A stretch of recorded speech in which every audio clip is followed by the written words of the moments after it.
You watch the man take a bite of the roasted carp. He chews slowly, his eyes locked on the mahogany table, terrified to look at you. You wait. The grand dining room of the Al-Fa Palace is dead silent. The ceiling is painted with 24-karat gold leaf. The crystal chandelier above you weighs 3 tons. The perimeter is guarded by 200 men of your special Republican Guard, hand-picked from your own tribe. But none of that matters right now. You don't take a breath until the taster swallows, waits 2 agonizing minutes, and finally gives a shallow, trembling nod. Only then do you pick up your gold-plated fork. You are the president. You are the Lion of Babylon. You own over 70 palaces, scattered across the country like monuments to your own immortality. You have billions hidden away in shell companies and ghost accounts from Geneva to Panama. There are statues of your face on every street corner, towering bronze monuments of you on horseback, murals of your smile overlooking every market, but you cannot eat a single meal without wondering if the chef was bribed to poison it. Your entire life is a masterpiece of paranoia. You trust no one. Not the generals who kiss your hand, not the ministers who tremble when you speak. Sometimes, not even your own sons. You never sleep in the same bed 2 nights in a row. You use body doubles to travel, watching from a secure underground bunker as a man who shares your face waves to the crowds from a balcony. You are the absolute ruler of 30 million people, but your world is the size of a paranoid thought. If a general becomes too popular, he disappears. If a minister questions a policy, his family receives a bill for the bullets used to execute him. You control everything. Then, the sky turns to fire. It starts with a deep, bone-rattling thud that shakes the Italian marble beneath your boots. The televisions in your bunker flicker and die. The lights dim. You feel the shock wave in your chest before you hear the explosion. The Americans call it shock and awe. The night sky over Baghdad is lit up with anti-aircraft fire, neon green tracers arcing into the dark, but it's useless. The bunker trembles again. Dust falls from the reinforced concrete ceiling, coating your tailored military uniform. You don't panic. You have survived wars. You have survived assassins, coups, and betrayals. You calmly order your generals to hold the line, to draw the invaders into the city streets and drown them in blood. They salute you. They swear their eternal loyalty. They tell you the American tanks are burning in the desert. 3 weeks later, you realize they were lying. Those same generals are shedding their uniforms, putting on civilian clothes, and melting into the crowds. Your army isn't fighting. It's evaporating. You watch a grainy, battery-powered television in a safe house as a thick steel cable is wrapped around the neck of your statue in Firdos Square. A mechanized recovery vehicle pulls backward. The bronze cracks. Your towering likeness falls, smashing into the pavement. Men you ruled with an iron fist, men who would have wept with fear at the sound of your name a month ago, are now hitting the face of your statue with the soles of their shoes. The empire is gone. You leave the marble behind. There is no armored motorcade waiting for you. That would be an immediate target for the drones buzzing constantly in the sky above. You shed the custom-tailored military uniform with its heavy gold medals. You put on a simple dishdasha, the traditional robes of a peasant. You don't take the priceless artwork. You don't take the ceremonial swords. You pack a metal briefcase with $750,000 in crisp $100 bills, and you grab a loaded Glock 18C pistol. You slip into the back seat of a battered, dusty white taxi. It smells of cheap tobacco and sweat. As the driver pulls away, navigating the chaotic, rubble-strewn streets, you look out the window at the smoke rising over Baghdad. You are no longer a head of state. You are a ghost. The world is hunting you. The Americans have printed your face on the ace of spades in decks of playing cards handed out to every soldier in the country. There is a $25 million bounty on your head. $25 million. Enough to make any man in this broken, desperate country betray his own brother, let alone a fallen dictator. Summer turns into a blistering, suffocating autumn. You move only under the cover of absolute darkness. You sleep in abandoned farmhouses, in the damp, rat-infested basements of distant relatives, in the beds of rusted pickup trucks bouncing along dirt roads. Your inner circle shrinks from thousands to a few dozen, and finally, to just 2 men. 2 bodyguards whose eyes look more exhausted than loyal.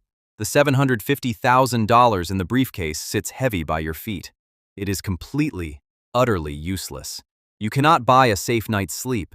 You cannot buy the loyalty of the sky, which watches you with thermal cameras. You cannot buy an escape route. The news gets worse. You hear it on a crackling transistor radio. Your sons, Uday and Kusay, have been cornered in a villa in Mosul. A 4-hour firefight. Anti-tank missiles fired into the house. They are dead. The heirs to your empire, the sons you groomed to rule, are gone. You weep, but you do it silently. You cannot show weakness to the two men keeping you alive. Your health deteriorates. Your perfectly groomed mustache grows out into a wild, graying, matted beard. Your teeth ache constantly, a sharp stabbing pain that keeps you awake. The man who once demanded daily shipments of fresh seafood flown in from the coast now eats canned meat, stale flatbread, and warm water. You write poetry by the flickering light of a kerosene lamp, filling cheap notebooks with grand delusions of your inevitable return. You convince yourself the people are just waiting for your signal to rise up and slaughter the invaders. You tell yourself you are still the president. It is December 13th. The air is bitterly cold. You are hiding at a small, miserable farm near Ad-Dar, a rural town near where you were born. A poetic place to hide, or a desperate one. It is 8 p.m. You are sitting on a worn, stained mattress, shivering in a dark room, when you hear it. The deep, rhythmic, terrifying thud of Apache helicopters. Then, the heavy rumble of armored Bradleys tearing through the dirt roads, their treads chewing up the earth. Then, the shouts. English. They are here. Operation Red Dawn. Your heart hammers against your ribs, a frantic, bird-like flutter. You don't draw the Glock. You don't walk out to face them like the conqueror you claim to be in your speeches. The instinct to survive completely overrides the ego. You run out to the small courtyard. It is dark, the air thick with the smell of orange trees and wet dirt. You scramble to the base of a date palm. You pull away a filthy rug. You claw away the loose earth, your fingernails scraping against stones, and you grab the handle of a square, camouflaged styrofoam lid. You pull it open, and you slide down into the earth. They call it a spider hole. It is 6 to 8 feet deep, shored up with rough bricks and loose dirt. It is just wide enough for a man to lie down, but barely tall enough to sit up. There is a single plastic pipe shoved through the soil to the surface for ventilation, and a small, cheap, battery-powered fan to keep you from suffocating. You pull the styrofoam lid shut above you. The darkness is absolute. It is the darkness of a tomb. You sit at the bottom of the hole. The air is thick, smelling of mold, damp earth, and your own sour, terrified sweat. The man who built the towering Victory Arch, the man whose face was printed on every banknote, is now buried alive in a hole in the dirt, clutching a briefcase of enemy currency. You listen. The boots are directly above you, heavy combat boots crunching on the dirt. You hear the muffled shouts of the soldiers searching the farmhouse. You hear them kicking in doors, shattering glass, tossing furniture. You hold your breath until your lungs burn. You pray to God, a God you only invoked when it suited your politics, that they walk past. Dirt sifts down from the cracks in the lid, falling onto your face, getting into your eyes and your open mouth. You don't dare wipe it away. You stay perfectly still.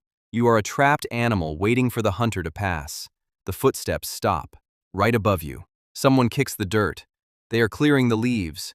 A heavy, suffocating silence stretches for 5 agonizing seconds. You realize in this exact moment that your life of gold and marble was a dream. This hole is reality. Then the rug is ripped away. The styrofoam lid is yanked open. Blinding, piercing white light floods into the hole. You squint, throwing your hands up to shield your eyes, cowering against the brick wall. The red laser sights of M4 rifles dance across your chest and face. A Delta Force operator stares down at you, his face painted in camouflage, his weapon leveled at your head. "President Bush sends his regards," the soldier says. You don't fight. You don't speak of your palaces or your legacy or your rights as a sovereign leader. You look up at the ring of heavily armed men, and then you look down at your filthy, shaking, dirt-stained hands. You let them reach down and drag you out. They throw you to the ground, pinning your face into the dirt of the country you once owned. They zip-tie your hands behind your back. A medic approaches with a flashlight and a wooden tongue depressor. He forces your mouth open to check your DNA against dental records, inspecting you like a stray dog picked up off the street. The Lion of Babylon is gone. Only the captive remains.